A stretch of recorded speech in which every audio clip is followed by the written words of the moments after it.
Donc, avant d'aborder donc ce terme mystérieux, épidexis, je vais peut-être vous introduire la notion de persona qu'on trouve chez Carl Gustav Jung.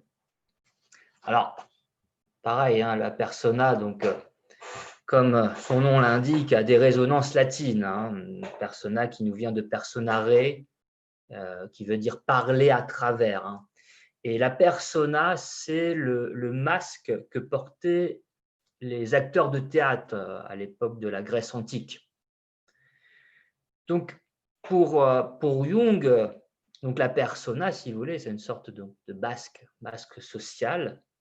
Ça traduit tout simplement la façon dont chacun doit plus ou moins se couler dans un personnage socialement prédéfini afin de tenir donc son rôle, un rôle dans la cité, dans un groupe. Donc c'est comme ça que Jung le définit assez simplement, ce qui va permettre à Jung d'expliquer un petit peu que finalement, il y a une sorte de comédie humaine et qu'on joue des personnages.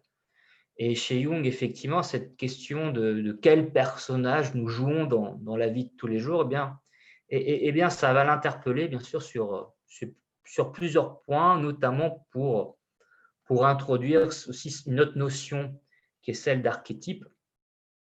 Donc, il ne faut pas oublier que chez Jung, les notions, elles vont toujours par paire. Donc, quand il parle de persona, Jung aussi invoque une autre notion qu'il a appelée l'ombre. L'ombre, c'est l'aspect de sa personnalité qu'on ne veut pas montrer, qu'on veut cacher. Il y a un aspect de sa personnalité qu'on ne veut pas montrer. On le garde pour soi-même, on le refoule.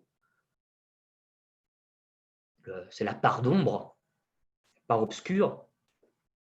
Alors que la persona, c'est ce qu'on montre au groupe, c'est ce qu'on montre au public. D'où la référence, bien sûr, au théâtre grec. Donc, cette idée de porter un masque pour pouvoir faire lien avec autrui, puisqu'il y a cette idée aussi chez Jung que finalement le lien à l'autre passe par ce masque. Alors, je me suis inspiré donc de cette terminologie-là et je vous propose donc la notion de persona familial. Donc, c'est quelque chose que j'ai inventé pour l'occasion, parce que je crois que c'est toujours important de dire que en tant qu'analyste, eh bien, on peut inventer des choses, on peut inventer des techniques, on peut inventer des notions. Je pense que Jacques Lacan nous l'a très très bien montré. Je pense que c'est ce qu'on devrait retenir de lui avant tout, c'est le fait qu'on a le droit, en quelque sorte, d'innover et d'inventer au cours de nos séances. Donc, on en revient peut-être aussi à interroger la question peut-être d'une éventuelle orthodoxie, puisqu'on sait que ça fait débat dans les écoles, de voir effectivement est-ce qu'il faut être fidèle à la manière d'être du maître, ou est-ce qu'on a le droit, on peut s'autoriser à inventer des techniques, des stratégies, des concepts, des notions. Donc là, la notion de persona familial que je vous propose, elle est assez simple. Finalement, la persona familiale, donc, c'est une sorte de dispositif plutôt psychosocial qui me semble indispensable à la construction d'une famille. Il s'agit d'un masque collectif qui permet à chacun des membres de la famille de s'identifier à une sorte d'imaginaire. Je reviendrai plus tard sur la question de l'imaginaire, qui est aussi très importante au sein de la psychanalyse. Donc, cette persona familiale, effectivement, je m'appuie sur le masque individuel pour proposer une sorte de masque collectif, l'idée qu'une famille aussi peut se ranger derrière une sorte de masque social, à l'image peut-être de quelque chose qui nous parle davantage, je pense par exemple à des équipes de football. Dans les équipes de football, souvent, on trouve une sorte de mascotte. Cette mascotte, effectivement, elle peut faire office de persona familial, si vous voulez. Donc, on a tout un ensemble de joueurs qui vont s'unir derrière donc, un personnage. En l'occurrence, effectivement, les équipes de football ne manquent pas d'inventivité, notamment chez les Américains. On a des mascottes, on a des loups-garous, on a des lions, etc. On a plein de mascottes. Et effectivement, c'est cette idée que finalement, on peut créer une sorte de personnage collectif. C'est quelque chose qui m'a beaucoup interpellé au cours de mes recherches universitaires. Cette idée, on la retrouve de toute façon chez les anthropologues, essentiellement, ceux qui ont, les ethnologues, les anthropologues qui ont étudié notamment les sociétés primitives. Je pense notamment, pour faire simple, aux sociétés indiennes. On connaît par rapport à la littérature, au cinéma, on sait que chez les Indiens, il existe de ce qu'on appelle des totems. Eh bien, le totem, effectivement, ça rejoint un petit peu ce que j'entends par persona familial. Donc, dans les tribus, il y a des totems qui font effectivement office de masque collectif et qui permet finalement de donner une identité au groupe. Et donc, je pose la même question par rapport donc à la structure familiale et par rapport notamment à ce que dans certaines familles, par exemple, comment un nom de famille peut faire office de masque collectif.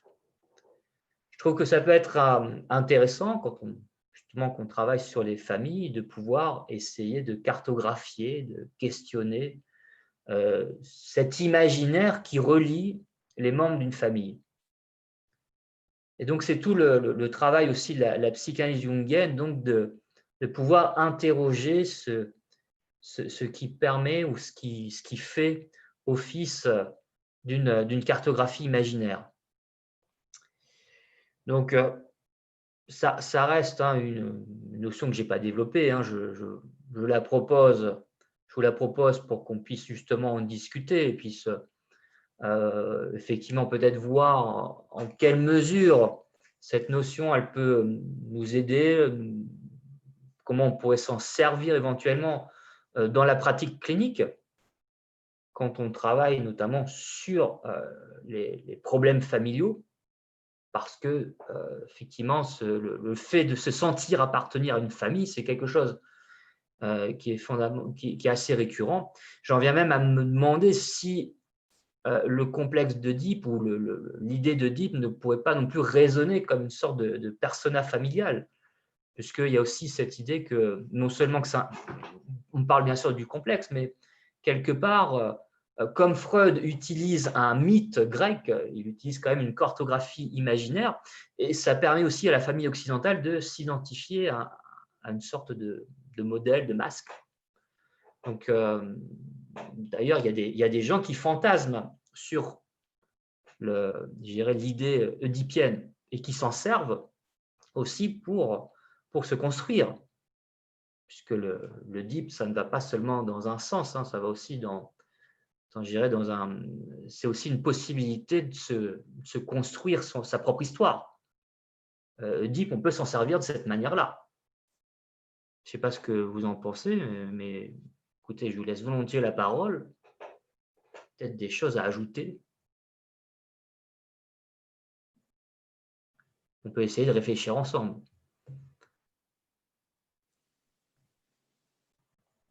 Oui, Alain, je vous laisse ouvrir votre micro. Il n'est pas ouvert. Qu'est-ce qui se passe? Ça y est, ça marche. C'est bon. Oui, donc je pense que ce masque, on peut quelque part peut-être en faire une force aussi. Et quand je me remémore le film de Masque de 94 avec Jim Carrey, quand ils sont sur le pont et que Cameron Diaz jette le masque et que son copain plonge pour aller le chercher. Donc, pourquoi on a besoin d'un masque? Et c'est vrai que dans la vie de tous les jours, on a tous un masque on ne veut pas se dévoiler, on a notre jardin secret. Et c'est vrai que c'est une forme d'individuation telle que le définissait Jung en disant, c'est un clin d'œil, hein, c'est une renaissance dans une mort symbolique quelque part. C'est une question que je pose. C'est une renaissance Dans une mort symbolique, voilà. C'est entre guillemets, c'est un cabinet de réflexion, voilà, quelque chose comme ça, où on va jeter son masque, Oui, oui, on va faire son testament, je vais mourir et revivre dans autre chose. effectivement, il y a ce travail qui est très intéressant et qu'on trouve aussi ailleurs, parce que souvent on a fait le parallèle entre ce concept de Jung et un concept qu'on trouve chez le psychanalyste britannique Donald Winnicott quand il parle du faux self. Il a cette expression de faux self, donc c'est quelque chose, effectivement, on pourrait le comparer à un masque social qui est faux. Alors, ça demande effectivement de pouvoir comprendre qu'est-ce que serait ce masque social qui serait faux et qui demanderait finalement de s'en séparer, de le jeter pour pouvoir renaître, peut-être pouvoir construire quelque chose de différent.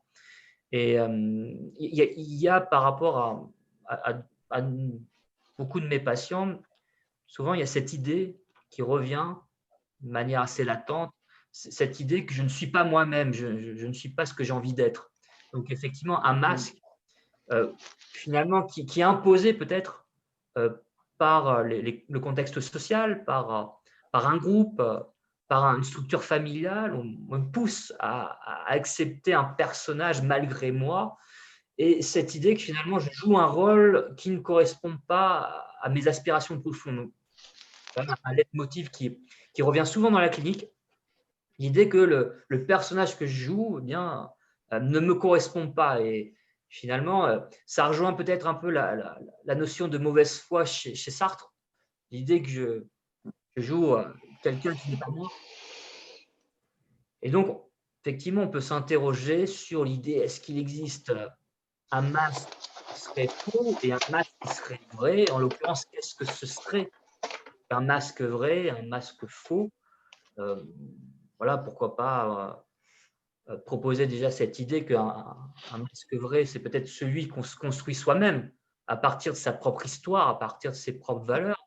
Et peut-être que ce faux masque serait peut-être quelque chose qui nous est imposé et quelque chose qui n'a pas été choisi. Je soumets ça à votre sagacité, bien sûr. Mais Oui, ce masque va cacher les troubles de la personnalité. oui, Christelle. En fait, je me disais que bon, pour moi, plus le masque est éloigné de l'identité propre de la personne, plus il devient faux. Et finalement, l'idée, ce serait d'avoir un masque, mais qui ne soit pas complètement, enfin, tu vois, qui soit pas en désaccord avec soi. Enfin, comment dire, le faux self, c'est le moment où le masque n'est pas celui, enfin, il ne correspond pas à l'identité de la personne. On peut porter on a des facettes, on a tous des facettes différentes qu'on exprime en fonction des situations.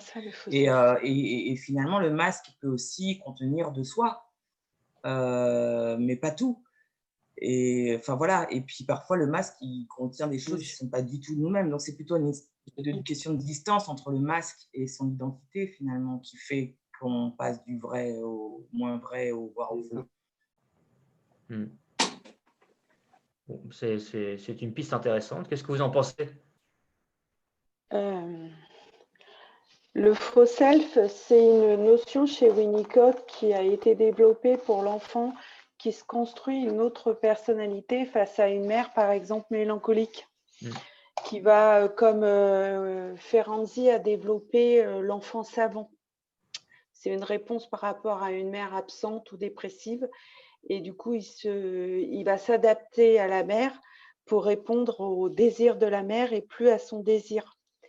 Et chez Lacan, ça a été développé sous la notion de faux semblant. Pour se donner, prendre un rôle, une attitude, être autre chose que ce que l'on est vraiment. qui doit être généralement, enfin qui est travaillé justement en analyse pour un retour à sa, entre guillemets, vraie À personnalité. se rapprocher de son identité, bien sûr. Tout à fait, merci Sylvie. Magda, oui. Bon, d'abord, je veux faire la référence à un psychiatre polonais, l'un de mes maîtres de ma jeunesse. Il s'appelle Antoni Kempinski. Il a écrit pas mal de livres dans la mouvance jungienne, psychiatrie humaniste dans les années 70. Et il a écrit un magnifique livre sur la schizophrénie. Et dans ce livre, il développe justement une réflexion magnifique sur le rôle masque, parce que le rôle le masque est associé à un rôle qu'on se donne, quoi, tout simplement. Et selon lui, il dit que ne pas assurer ces masques, ce rôle, et peut provoquer justement des crises de schizophrénie. Les masques sont indispensables dans la vie, tout simplement. L'homme n'est pas incapable d'affronter lui-même nu, quoi. Il a besoin d'avoir. Les masques, c'est pas un mensonge. C'est-à-dire, on a un masque de père, de mère, d'ingénieur, d'avocat, de machin comme ça, de rôle qu'on remplit, et ça c'est quelque chose qui nous crée aussi. Il y a une interaction entre les deux. Et donc, c'est ça. Donc, Kempinski, il a vraiment très, très bien développé ça. Et en même temps, par exemple, c'est la dernière chose que je dirais, la nécessité du masque, le besoin de masque apparaît dans le monde virtuel actuellement. Parce que justement, les gens se donnent les rôles et les masques, donc ils ne peuvent jamais dans la vie réelle. Ça va souvent, ça peut être délirant de temps en temps, mais c'est quelque chose qui les construit et les réconforte aussi. Crée une vie qu'ils n'auraient pu jamais avoir s'il n'y avait pas cette possibilité de créer un masque auquel ils n'ont pas les droits, en fonction je sais pas, d'une vraie vie. Voilà. Donc c'est vital, c'est indispensable, c'est un mensonge. C'est pas vraiment un mensonge, c'est une construction identitaire. Tu es d'accord avec moi, le masque? Ouais. Voilà, j'arrête. Oui, Sylvie, on ne vous entend pas. Si vous pouvez revenir vers nous. Ce que vient de dire la personne là que je ne connais pas, c'est justement la différence de la notion du moi et Oui. du je chez Lacan, puisque le moi pour lui est un médiateur et ce qu'on montre à l'extérieur, et le je c'est le sujet lui-même qui émerge justement, qui émerge soit parce que tout va bien, soit il émerge dans l'analyse. Et en effet, le masque, tout le monde en a un finalement, parce que c'est notre moi qui sert de médiateur avec la réalité. Il est nécessaire. Après, il peut devenir pathologique quand il prend trop d'importance. Complètement. Merci Sylvie. De rien. Super. C'est bon. Tant pis. Ouais, je peux parler? Oui, Céline. Oui. Donc, je disais, on le retrouve aussi avec les enfants qui ont des pathologies, notamment à travers des déguisements. Donc, je travaillais avec eux et donc parfois, quand ils avaient une malformation, les déguisements les aidaient à dépasser aussi. Donc, est-ce que le masque, ça peut aller jusqu'au déguisement du corps entier? Complètement. Dans la même dynamique, je pense. Pas... Et le déguisement pour les enfants, ils se retrouvent à travers des héros, ils se sentent plus forts, capables de dire des choses ou de faire des choses à travers les déguisements. Ça, je l'ai retrouvé avec des enfants avec des problématiques au niveau du corps. Oui, merci Céline. Oui, Christelle? Je voulais juste rebondir sur ce que vient de dire Céline, parce que comme je fais aussi du conseil en image, justement, je trouve effectivement le déguisement, l'image vestimentaire fait partie du masque. C'est ce qui donne aussi du corps au masque dans les rôles sociaux. On ne va pas travailler de la même façon son image quand on est patron ou en tout cas directeur ou poste à responsabilité que quand on occupe un poste et tous les rôles qu'on veut endosser, ça passe par le déguisement, entre guillemets, finalement, même quand on n'est plus un enfant. Complètement. C'est pas forcément un déguisement, c'est aussi une façon d'exprimer certaines, de mettre en valeur certaines particularités de soi. Parce que l'image, tout ce qui caractérise l'image vestimentaire, la posture, la gestuelle, ce sont des messages de communication et on revient à l'idée du masque qui permet de se relier à l'autre. C'est une communication, c'est communiquer des choses de soi. Complètement. Voilà. Tout à fait. Tout à fait. Comme vous pouvez le constater, j'ai un masque assez simple, hein. J'ai une barbe et des lunettes. Oui, mais ça, tu as un, oui, tu as un masque. C'est un Oui, Un masque de geek. exactement. Juste un petit mot. Oui.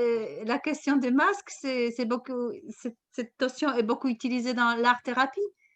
Dans l'art-thérapie, c'est très utile justement pour libérer les émotions qui sont enfouies et que les enfants n'arrivent pas les exprimer, les dire. Donc, le masque, pour moi, c'est important quand même, du moment quand le masque est contrôlé, on peut dire. Aujourd'hui, j'aimerais bien porter la joie, donc allez, je sors. Mais parfois, j'ai pas envie de porter la joie, donc je m'habille en noir, je m'habille un peu, je me maquille pas, je porte ma tristesse. Et du moment que je contrôle ça, c'est parfait. Le problème arrive quand je contrôle pas ça, que je sais imposer.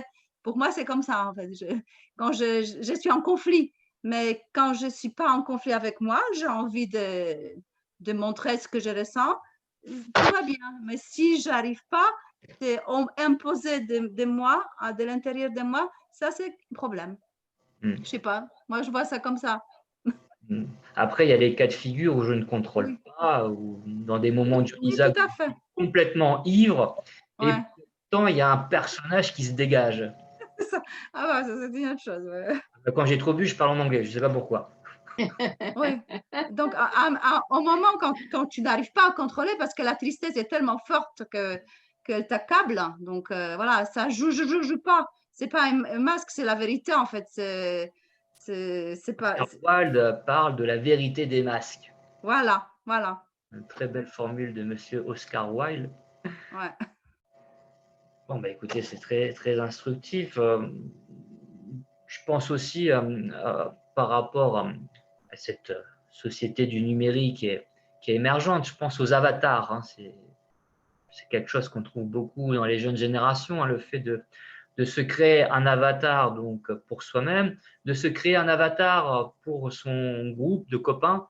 Donc on se crée comme ça des personnages virtuels sur les réseaux sociaux, sur Internet, notamment à travers des jeux en ligne.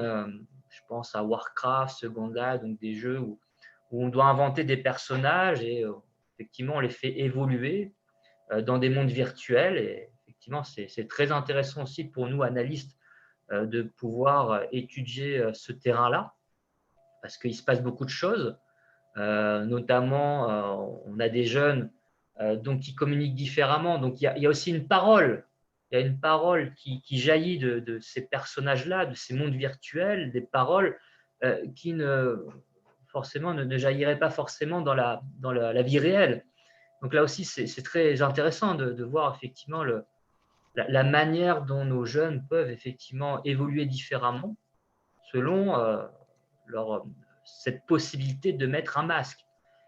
Ça m'interroge aussi sur le rôle de certaines structures sociales et sur finalement, est-ce qu'on est libre de se construire un masque, notamment dans l'entreprise, dans l'école. Est-ce qu'on est libre justement de se créer ce masque-là, ou finalement, dans certains milieux comme la banque, comme l'entreprise, où effectivement on doit respecter des stéréotypes et on doit tous un petit peu jouer le même rôle.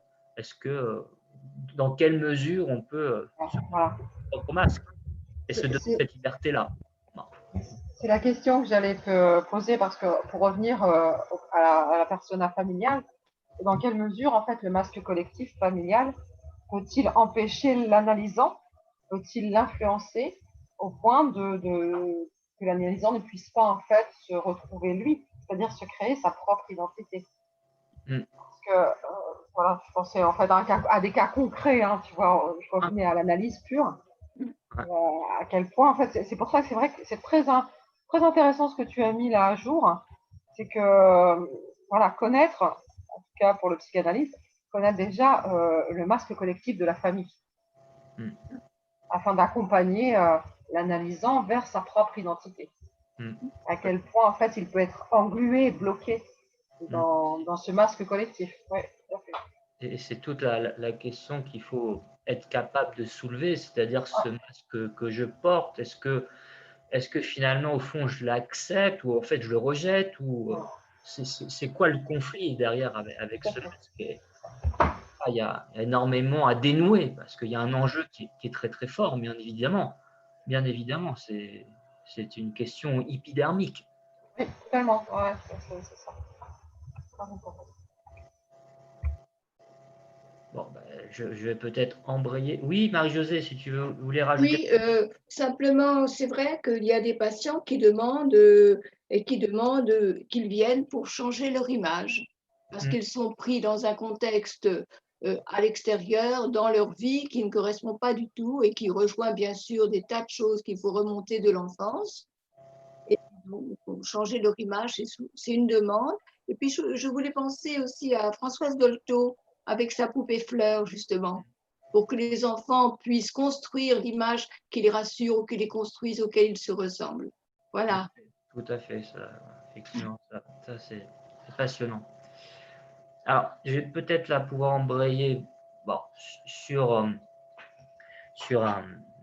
C'est pas vraiment une notion, hein, c'est juste parler, aborder finalement quelque chose qui est une spécificité de la psychanalyse, c'est la demande de l'analysant. La demande de l'analysant, car l'analysant, il vient consulter l'analyste avec une demande. Alors, c'est très très large. Il veut être guéri, il veut des solutions à ses problèmes. Et il va attribuer au psychanalyste un rôle de sachant, un rôle de père, un rôle de mentor. C'est dans ce sens-là qu'on parle de transfert, bien évidemment. Mais l'analyste, on le sait, n'est rien de tout ça. Absolument pas ce que finalement l'analysant croit qu'il est. Car l'analyste demeure un sujet supposé savoir, selon la belle formule de Lacan. Donc, l'analyse, la psychanalyse personnelle, finalement, lui attribue un savoir, mais c'est un supposé savoir qui s'annonce en même temps comme un supposé pouvoir.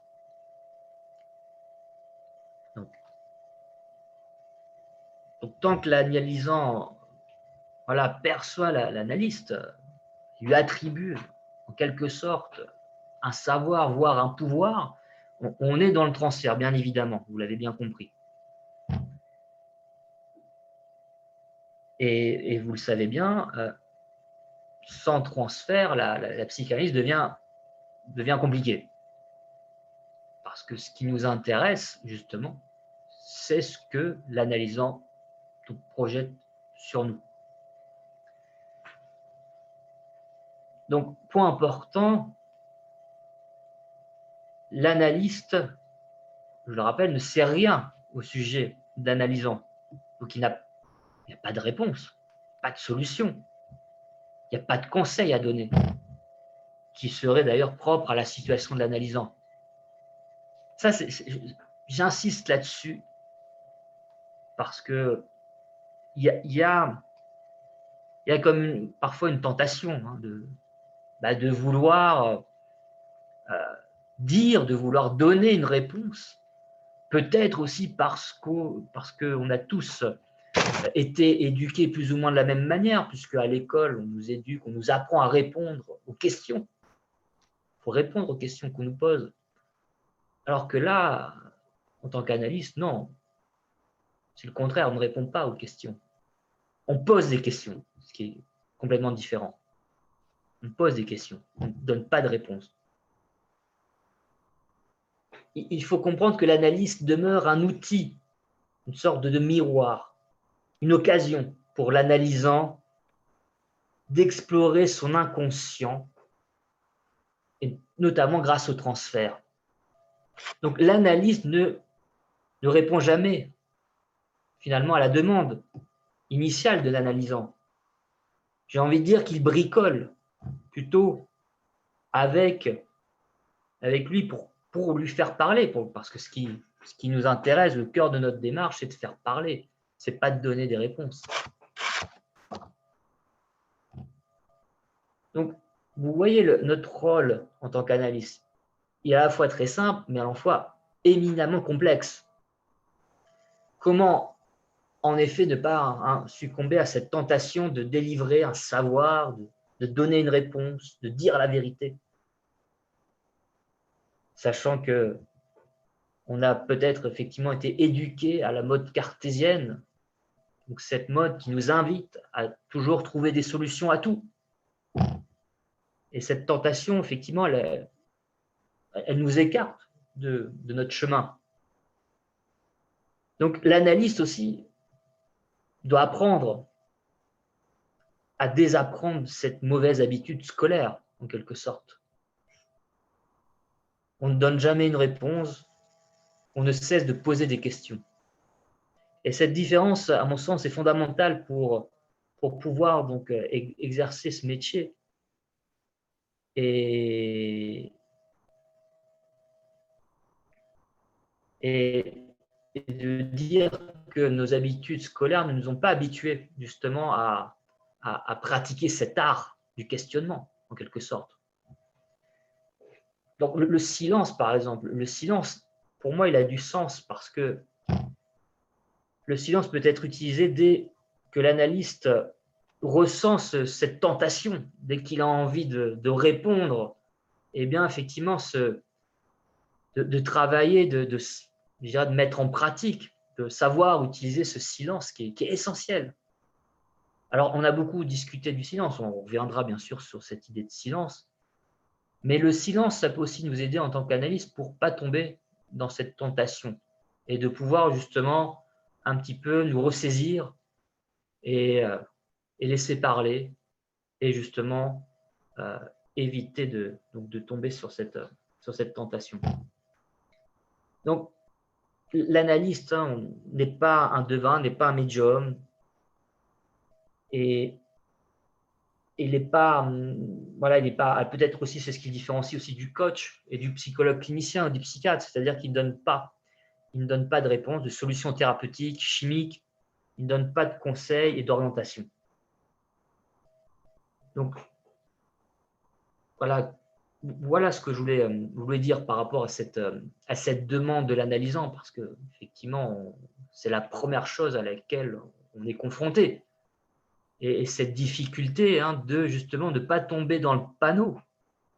Et justement, quand quelqu'un me demande « je veux une solution, qu'est-ce qu'il faut faire? Vite, faites-moi quelque chose ». Et c'est peut-être comme ça aussi qu'on peut expliquer l'engouement pour les thérapies cognitivo-comportementales, par exemple, parce qu'effectivement, on met en place un processus et on met une solution, on met quelque chose qui ne réside pas sur l'incertitude, parce que notre travail, c'est de montrer que tout est incertain.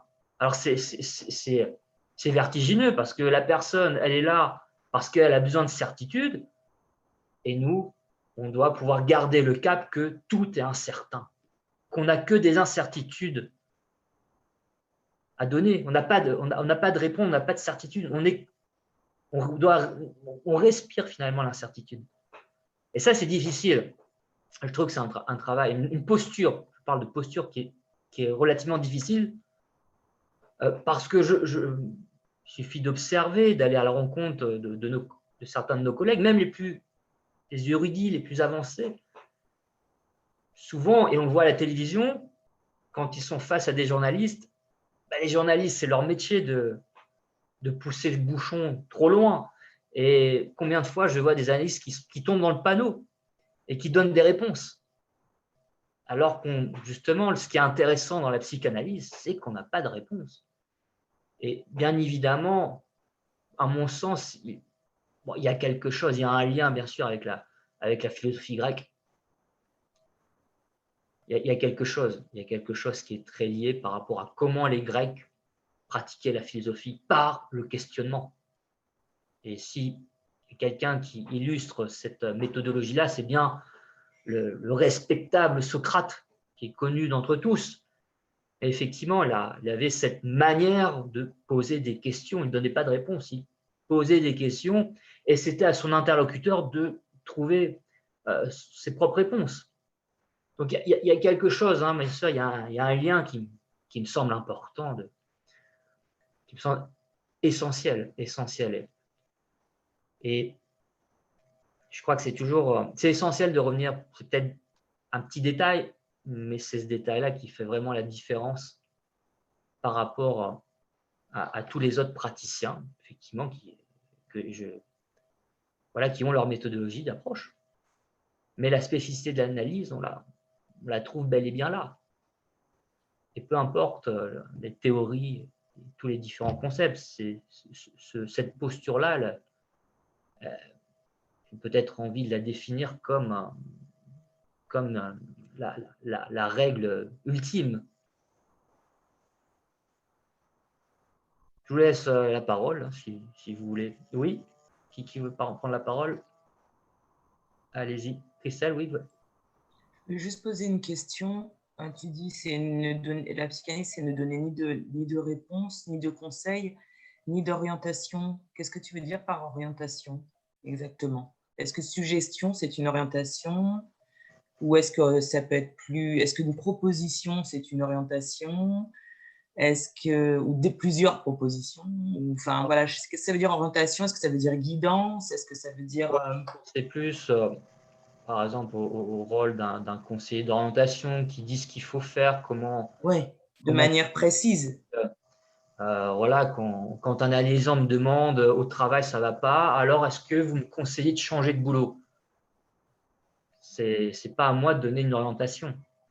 C'est à moi de poser… D'accord, pour toi, une orientation, c'est ça, ok. Mais je ne peux pas… Voilà, c'est là aussi. Parce que ce que je me questionne, c'est sur la différence entre une orientation et proposer des pistes, par exemple. Parce qu'on peut proposer plusieurs pistes pour voir si ça résonne, comment ça résonne. Parce que moi, je sais pas, je me dis que des fois, ça peut aider à réfléchir, ça peut aider l'analysant à réfléchir, à avoir d'autres, enfin, d'entendre différentes possibilités. On peut rebondir sur des choses, mais comme je dis toujours, voilà, ça peut être comme faisait Freud, c'est-à-dire que ça peut être, comment dire, c'est plus des informations. Plus des informations que… Oui, c'est pas de dire vous pourriez faire ci, vous pourriez faire ça, c'est dire… Par exemple, lire un poème de Rimbaud en disant tiens, ça peut vous intéresser. Ça peut être ça. Donc, ça pourrait être éventuellement quelque chose de ce style-là. Ça peut être effectivement de raconter une histoire. Alors, raconter le mythe d'Oedipe, le mythe de Dionysos. Donc ça peut, effectivement, c'est une manière de poser. On pose une anecdote, on pose une question, on pose des notions. Mais c'est l'idée de poser des choses un petit peu. Voilà, c'est plutôt, c'est pas pour moi, c'est pas de l'orientation, ça. Et proposer plusieurs pistes concrètes à quelqu'un par rapport à une problématique qu'il énonce. Donc, c'est-à-dire plusieurs pistes. Est-ce que c'est pour toi, c'est de l'orientation, de la suggestion déjà? Ou par exemple, une personne dit je ne me sens pas bien au travail. Elle dit à quoi vous pensez? Vous pensez peut-être que je pourrais changer. Et puis lui dire est-ce que vous avez pensé à autre chose? Et puis il me dit autre chose, mais il dit parce qu'il y a peut-être cette autre solution, ou cette autre solution, ou cette autre solution. Enfin, ça, c'est déjà de la suggestion. Non, parce que là, de l'orientation. Il y a plusieurs choix. Enfin, il n'y a pas de… Là, tu poses des questions. Ouais. Oui, tant que ces pistes sont énoncées comme des questions, ça reste ouvert. Mais tu fais bien de dire qu'effectivement, vous comprenez bien qu'on est sur le fil du rasoir. Donc, oui, moi je me trouve un peu sur le fil du rasoir. Donc on peut voilà, on est sur le fil du rasoir et c'est vraiment la prudence. Et c'est pour ça que je parle de tentation, de vouloir saisir le problème et de donner une réponse. Parce que des fois, c'est tentant. Je ne vous cache pas que voilà, des fois, on se plante et on est amené à donner notre avis. Alors que Ah oui, mais ça, pour moi, c'est pas ça. Non, pas donner son avis. Non, c'est pas ça que je voulais dire. Voilà, c'est ouvrir le champ des possibilités à quelqu'un qui, enfin voilà, finalement, c'est lui donner des idées. Voilà, est-ce que c'est déjà de l'orientation? Tant que ça laisse à l'analysant liberté de choix, de se positionner. Le problème de la suggestion de l'orientation, c'est de fermer, c'est de fermer sur une posture. C'est ça le risque. Parce qu'on peut l'influencer grandement et c'est pour ça qu'on est toujours sur le fil du rasoir. Mais l'idée, c'est de ne pas basculer. C'est pas de basculer de l'autre côté. C'est ça que parce que il ne faut pas induire un comportement. C'est plutôt vraiment sur la posture. Ça veut dire qu'on peut se planter et pouvoir se rattraper. Mais... Ok, merci. Oui, Valérie. Moi, en fait, c'est vrai que ça m'interpelle cette idée de neutralité. Et dans le bouquin que tu nous as conseillé, tu sais, donc de Haddad, et en fait, donc, pendant les séances avec Lacan, on sent que celui qui s'allonge donc, avait besoin donc, d'avoir des réponses. Et sur le palier en fait, donc, de la porte, au moment de se quitter, en fait, il réinsiste en fait, donc, parfois en fait, donc, sur des questions. Et Lacan ne fait qu'un grognement. Il n'aimait qu'un grognement. Donc, voilà, ça c'est la neutralité. Alors là, absolue peut-être. Ouais. C'est un bel exemple de comment ne pas tomber dans le panneau. Donc, il y a des subterfuges, des grognements, des silences. Voilà, il y a plein de stratégies pour ne pas rentrer là-dedans et pour vraiment laisser place à l'incertitude, parce que c'est ça, la posture, c'est justement de ne pas favoriser les certitudes. C'est ça qui me paraît un petit peu contraire à notre posture, c'est d'entrer dans des certitudes. Oui, Alain. Alors, je remets le micro.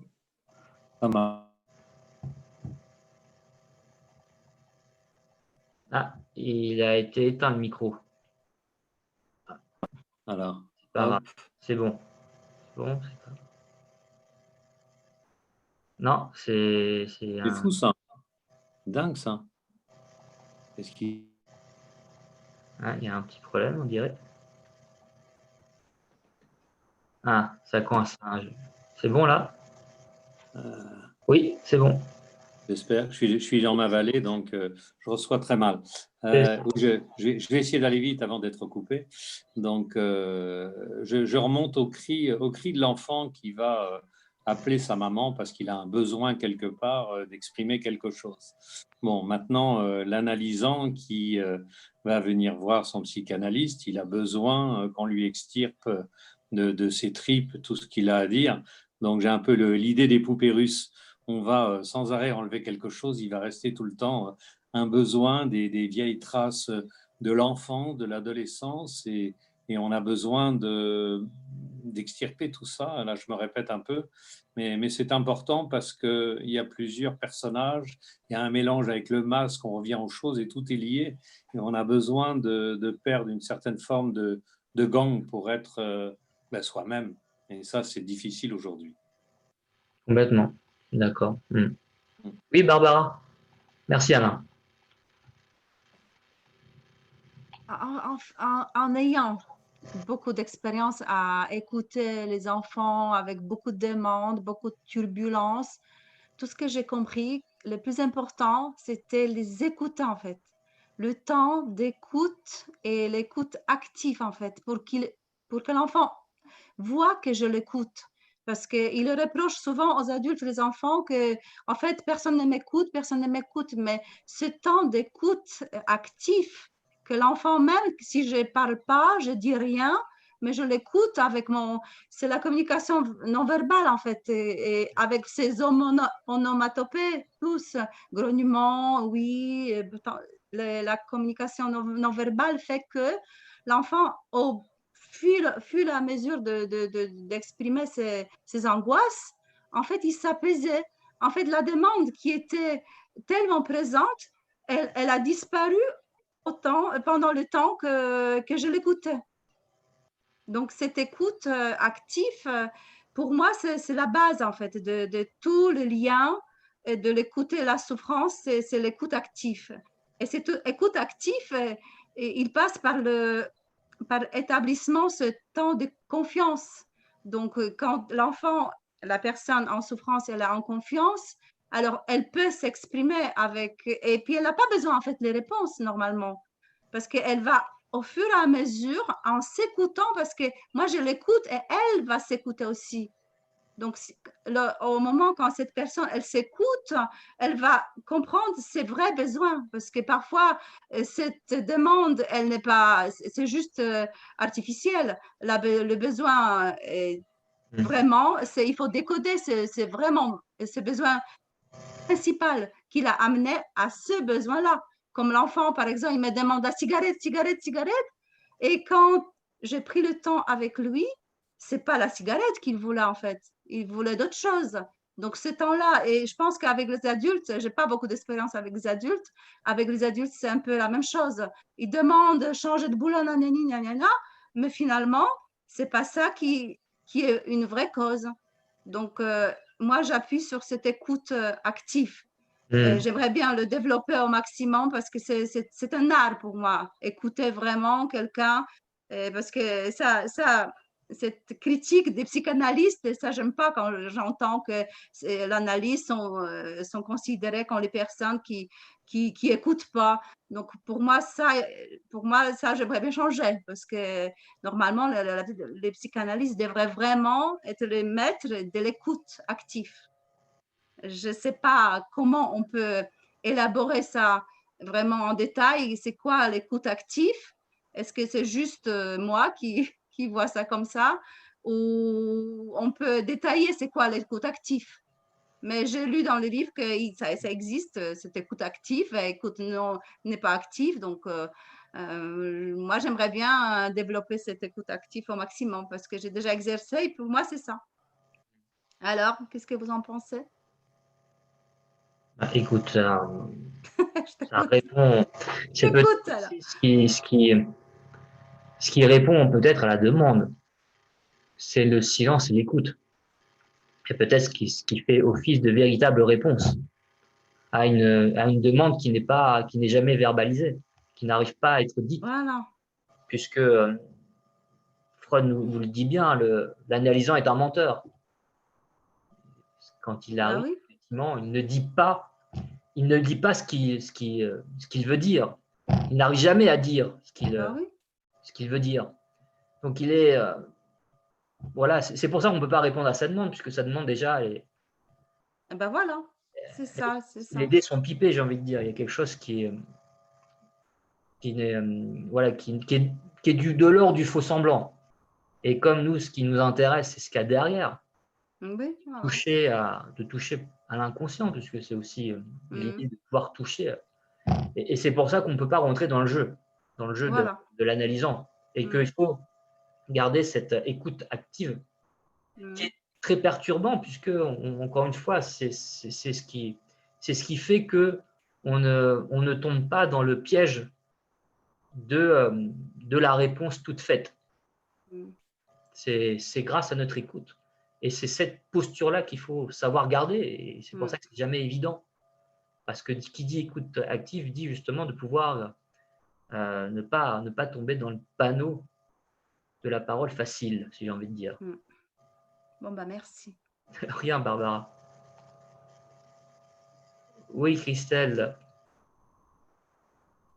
Je voulais juste répondre en tout cas rebondir sur ce que dit Barbara. L'écoute active, c'est assez. Il y a une vraie définition de l'écoute active. Enfin, c'est quelque chose qui a été très. C'est défini. C'est pas la même chose que l'écoute flottante, par exemple, parce qu'on parle aussi en psychanalyse beaucoup d'écoute flottante. L'écoute active, en fait, c'est une écoute dans laquelle le corps entier est impliqué. Et il y a des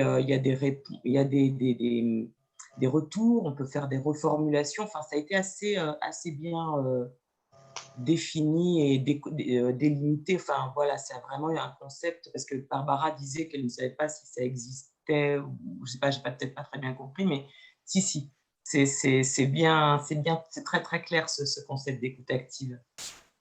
Voilà, et moi, j'ai plus entendu en psychanalyse le principe d'écoute flottante. Alors, je ne sais pas, toi, Frédéric, si tu fais une différence entre les deux. Parce qu'il y a une vraie différence. Moi, je suis beaucoup plus dans l'écoute active que dans l'écoute flottante. Moi, dans l'écoute active, la personne, elle sent notre présence. C'est corporel, c'est gestuel, il y a du verbal, pas des mots, mais voilà, des sentiments, voilà. Mais l'écoute flottante, c'est une écoute où on ne manifeste pas grand-chose.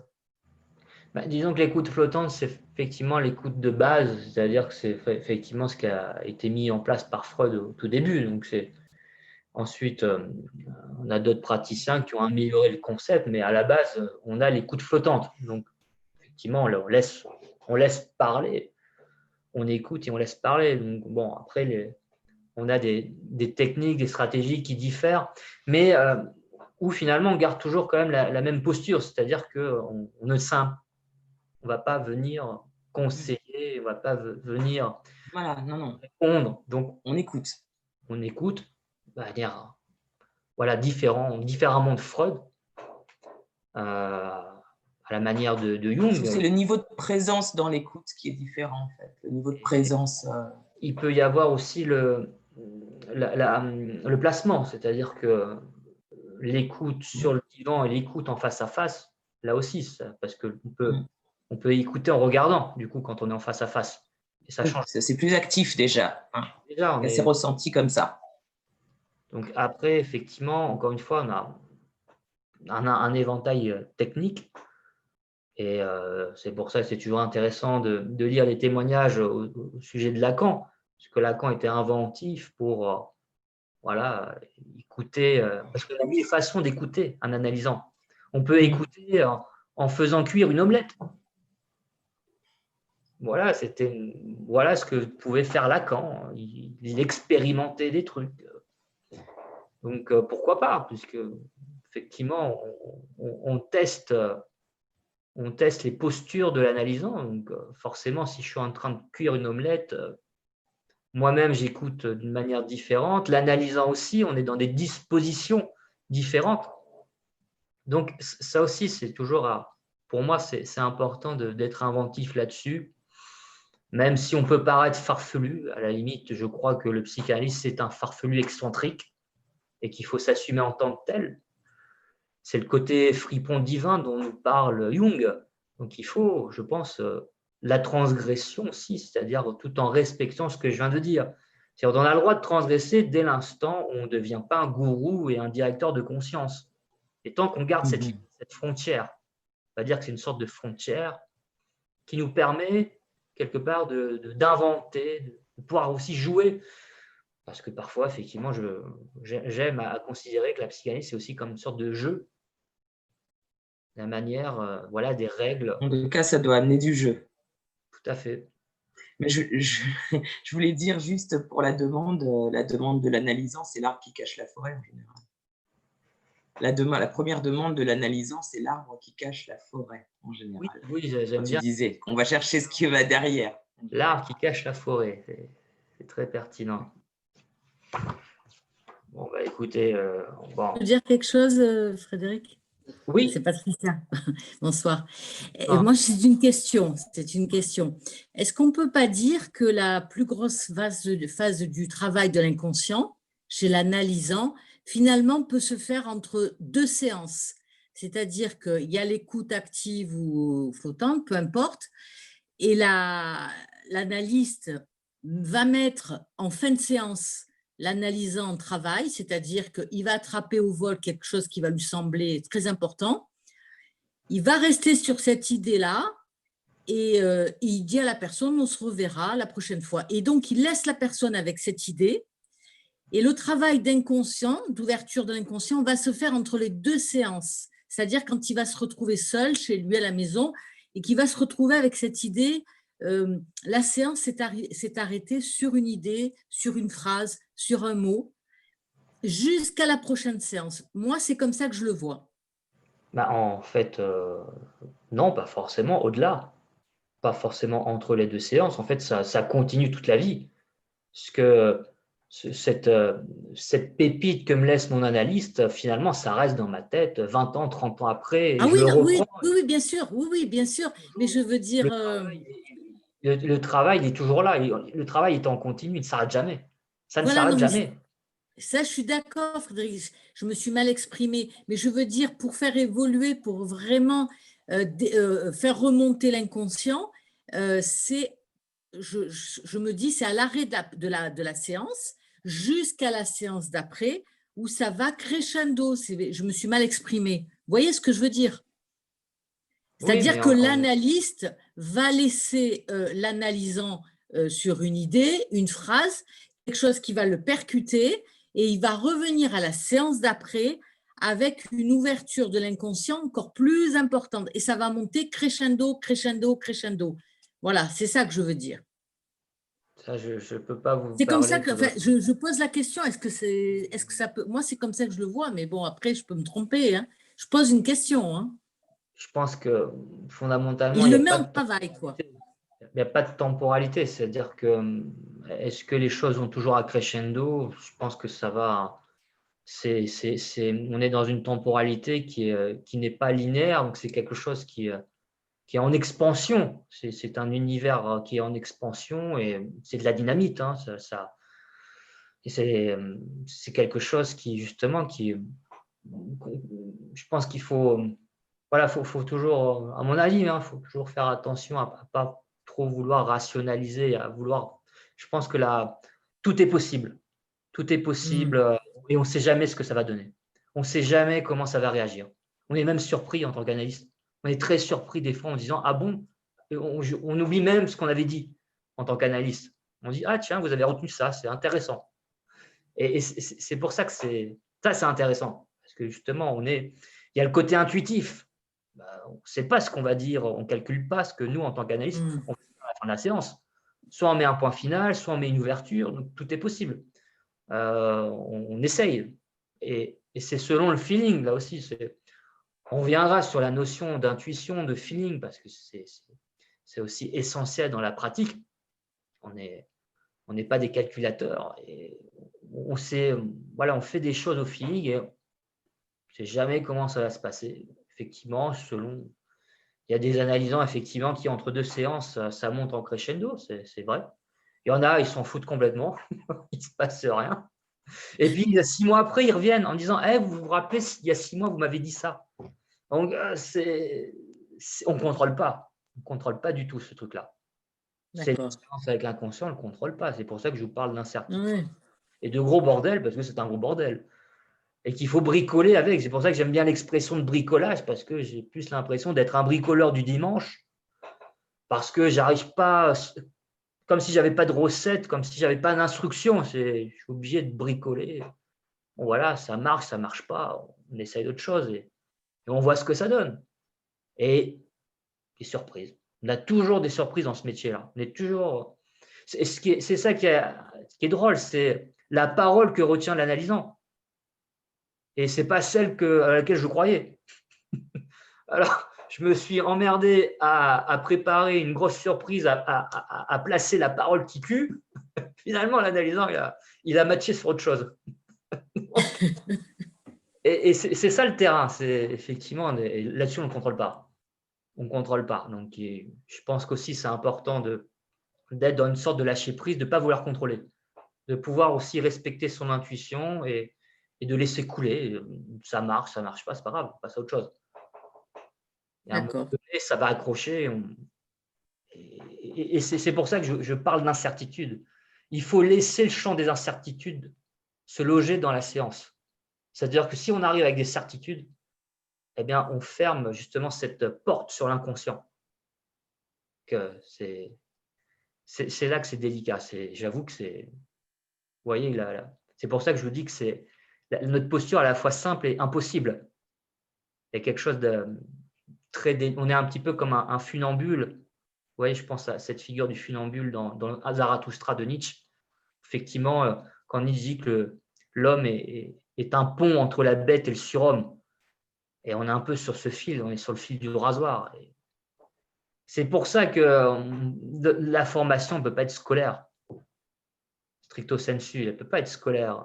On peut pas, il n'y a pas de recette, il n'y a pas de choses miraculeuses. Il y a vraiment, ça repose beaucoup sur beaucoup d'intuition, d'expérience, vraiment l'inconscient, c'est notre principal outil. C'est notre inconscient. Et cet inconscient, quand on communique avec lui, ce n'est pas d'une manière rationnelle, c'est d'une manière intuitive. Et c'est pour ça que ce n'est pas quelque chose qui s'explique dans un manuel, même s'il y a beaucoup de manuels. Ouais. Mais ça ne marche pas. Ce n'est pas dans un manuel qu'on va découvrir son inconscient ou ses rêves. Ce n'est pas en achetant un dictionnaire des rêves qu'on va comprendre ses rêves. C'est un manuel, justement, c'est là pour conseiller, donner des réponses, et c'est contraire à notre posture. Nous ne sommes pas des manuels, voilà. Nous ne sommes pas des manuels. Bon, on va finir.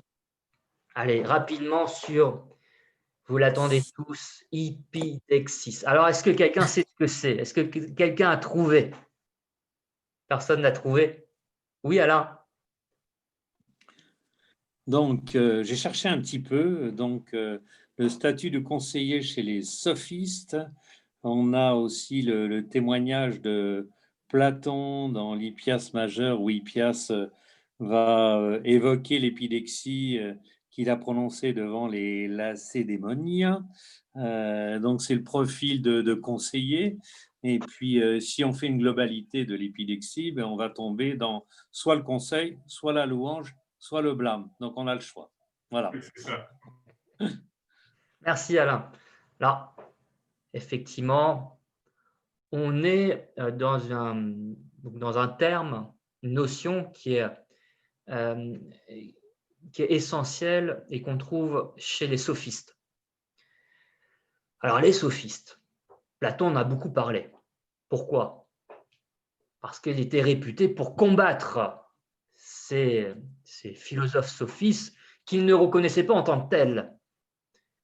Alors, l'histoire est compliquée. Pour être simple, le sophiste, c'est lui qui pratique l'art de la rhétorique. C'est celui qui parle bien. Il sait bien parler. Et pour Platon, le sophiste, c'est celui qui ne parle pas, qui ne cherche pas la vérité. C'est au contraire peut-être celui qui esquive la vérité. Alors Platon s'attaque à eux en disant ce sont des communicants. On dirait aujourd'hui, dans le langage d'aujourd'hui, les sophistes sont les communicants d'aujourd'hui. Donc ceux qui sont censés parler pour rassurer les peuples qui sont là pour donner un discours qui rassure, mais pas un discours qui vise la vérité. Voilà ce que dit Platon. Alors, à mon sens, c'est vrai qu'on a fait l'impasse sur les sophistes, et moi, je les aime beaucoup, les sophistes, pour tout vous dire. Parce que je trouve que, voilà, savoir parler, maîtriser l'art de la parole, voilà, pour nous, analystes, ça a quand même son importance. Donc, épidexis, donc effectivement, c'est le nom que donne Platon au discours des sophistes. Mais il définit donc l'épidexis va définir comme une performance langagière, et il va rapprocher l'épidexis de ce qu'on peut entendre par éloge. Donc l'épidexis, c'est faire l'éloge lors d'une oraison funèbre, faire l'hommage, faire un éloge à Valéry Giscard d'Estaing, par exemple, et pouvoir prendre la parole avec une corporéité, avec une intention et avec beaucoup d'émotion pour dire à quel point VGE a peut-être révolutionné ou apporté un changement profond dans cette France que nous aimons tant. Donc, voilà, l'épidexis, c'est ça. C'est savoir donner à la parole une certaine profondeur à la fois émotionnelle, peut-être même lui donner une âme. Donc, épidexis, et le terme est fait de deux mots. Donc en grec, dexis, qu'on peut traduire par monstration, montrer.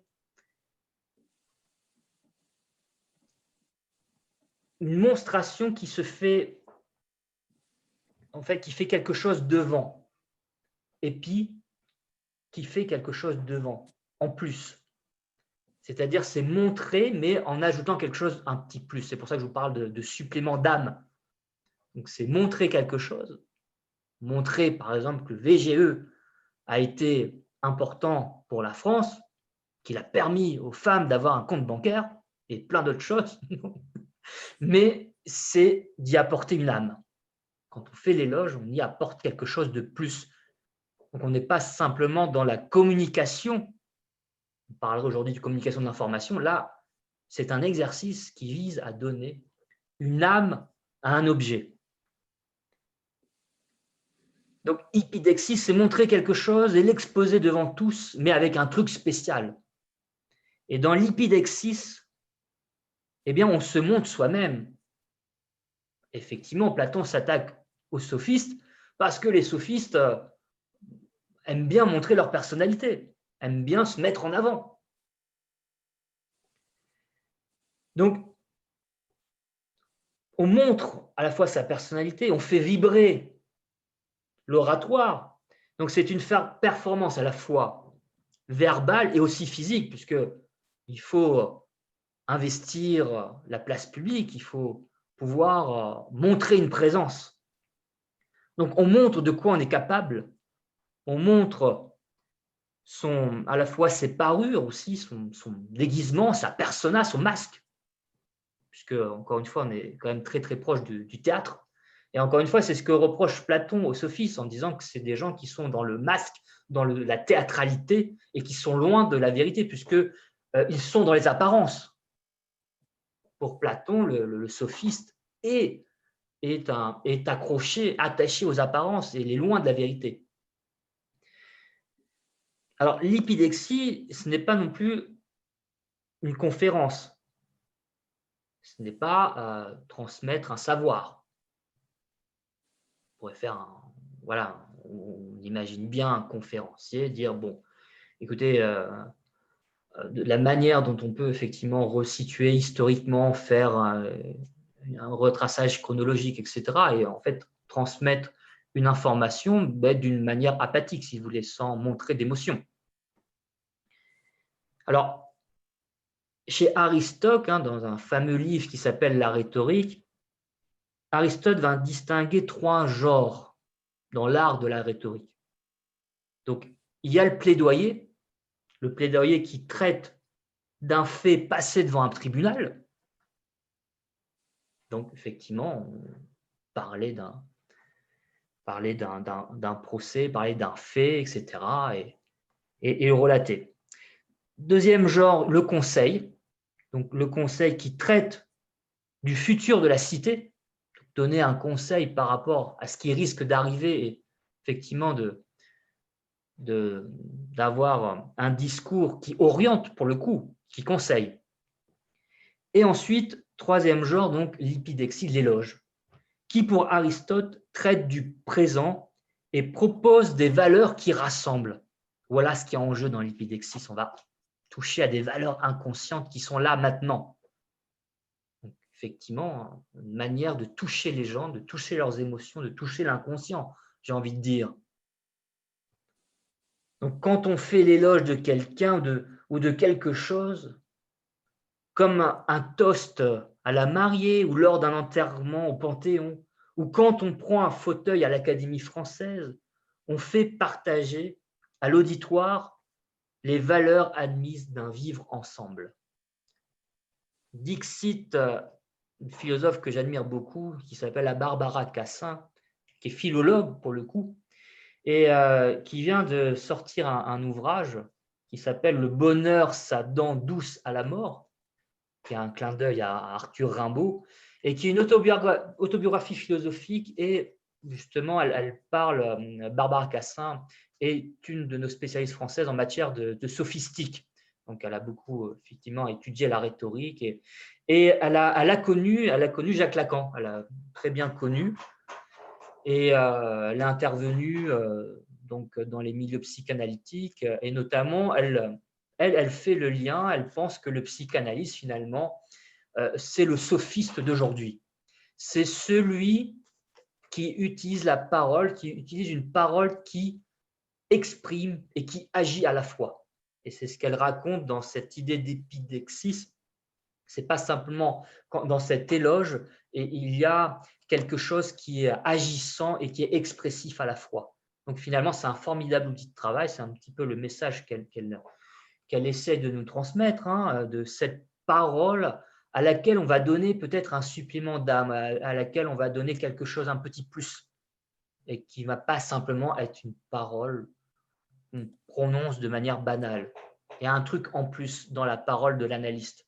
Et Lacan est peut-être justement le spécimen, j'ai envie de dire, le spécimen rare qui nous a montré justement toute la ferveur qu'on peut mettre dans une parole, parce qu'il y a ce côté sophistique chez Lacan. Il y a ce côté-là. Donc, voilà, je voulais partager un petit peu cette notion qui est pas forcément courante, qui est connue essentiellement de Madame Barbara Cassin, que je vous invite à suivre, notamment donc, dans ses livres, mais aussi, vous pourrez, si vous avez l'occasion d'écouter sur Internet, sur YouTube ou Google, elle est vraiment très intéressante. Hein. Je vous conseille vraiment de l'écouter. C'est une personne passionnante. Dommage qu'elle ne soit pas psychanalyste. Dommage. J'ai une question à poser.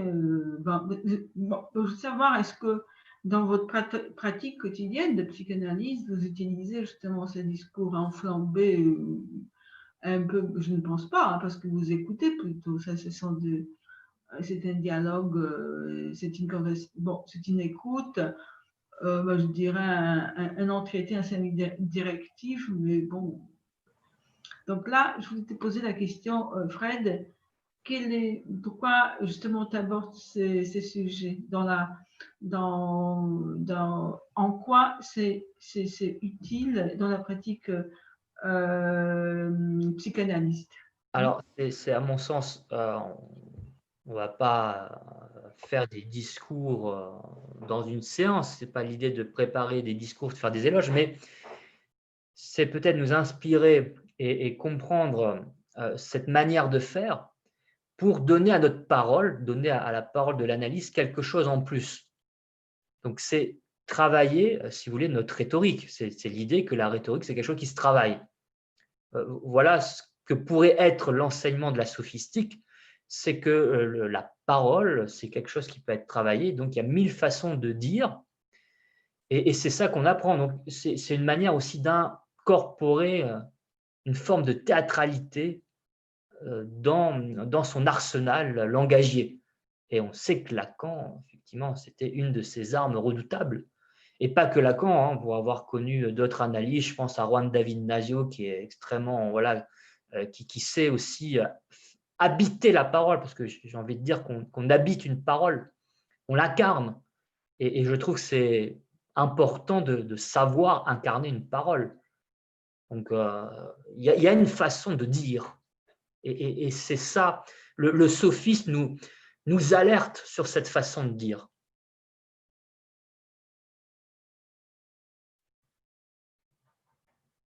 Oui, Christelle, parce que là, justement, je t'écoutais, j'écoutais Magda, c'est ça. Parce que moi, ce que j'entendais dans l'épidexie, c'est surtout, enfin, pour le psychanalyste, c'est que quand on est psychanalyste, c'est quand même primordial d'avoir conscience du poids des mots et du coup de pouvoir utiliser ce poids des mots et on ne peut pas les manipuler n'importe comment et on peut justement leur donner tout du corps par le poids des mots. Mais là, j'entends que tu dis aussi la façon de les dire. Parce que le poids des mots, ça appartient en tout cas aux mots. Mais voilà, moi, c'est ça que quand j'entends en fait.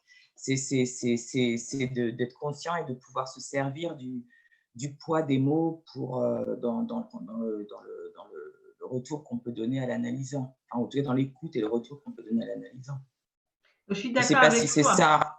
Je ne sais pas si c'est ça, ça fait partie de l'épidexie que tu disais, mais c'est pas de jouer, mais de bien être, de donner plus d'intensité à aux paroles. C'est ça, c'est tout à fait ça. De donner du poids aux mots, de donner de l'intensité aux paroles. Parce que les mots ont un poids, et parfois même les mots ont un poids pour tel analysant et pas pour d'autres. Et ça, c'est quelque chose qui nous sert aussi voilà, d'être conscient du poids des mots à la fois général et à la fois subjectif de l'analysant, quoi. Et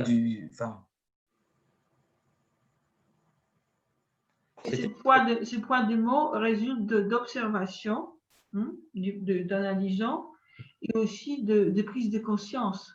Hein? Parce que s'il n'y avait pas de prise de conscience, les mots n'ont pas de poids. Tout à fait. Et les mots ont toujours un poids. Un poids, les mots ont toujours un poids. Mais par exemple, quand tu définis mal la situation, ou tu comprends mal la situation, donc ça a un poids, mais c'est un poids plutôt pervers. Hein? Alors que, ah oui, mais c'est un poids quand même.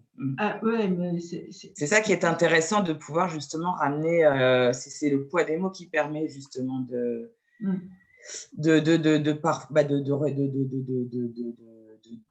comment dire, enfin, j'ai du mal à l'expliquer, mais bon, les mots ont un poids qui peut changer en fonction du vécu de l'analysant. Effectivement, il y a des mots qui prennent un poids qui parfois est pervers, et justement de pouvoir contrebalancer, enfin, comprendre, identifier et pouvoir restituer un autre par le poids d'autres mots. Enfin, voilà, c'est tout ça qui se joue et qu'il faut, enfin, pour moi, pour être en tant que psychanalyste, il faut avoir bien en tête tout ça, ce poids-là que les mots peuvent avoir et le poids qu'on peut leur donner aussi.